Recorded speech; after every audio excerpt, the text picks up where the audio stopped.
Okay, so dessert is going to be a steamed sponge pudding with our homemade Seville marmalade, and then a big dollop of clotted cream just to finish. What we've got is butter, soft brown sugar, and the golden syrup.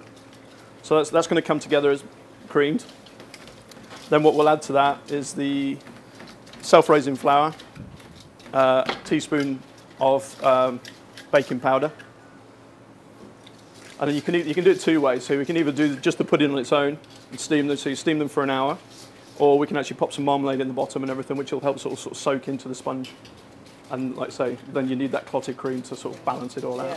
Because obviously the Seville marmalade is quite bitter and everything like that, and the clotted cream works really well with it and everything because it just sort of like that creaminess, just sort of takes that edge off the marmalade.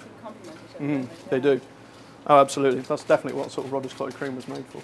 It is such a versatile ingredient, isn't it? It is, like you say. If you look at it as almost like it's almost like the stock cube of the cream world. Yeah. Because it's concentrated and everything like that, so you don't need as much of it. Yeah. You know, and like I say, anything that you would regularly put cream into, you can use the clotted for. I've used it in a chorizo and tomato pesto sauce. Actually, it was really nice. Yeah. It's so rich. Yeah. And you don't need as much. Yeah, exactly. So you can just buy the little sort of, I don't know, 200-gram pot, and it's enough for for 4 of you. Yeah. So 3 eggs.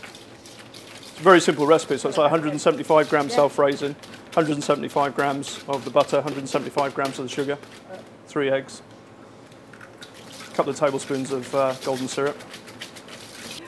So this is our homemade Seville orange. I mean, bang in season at the moment. Okay, if you want a spoon in the mix, evenly be over the fork.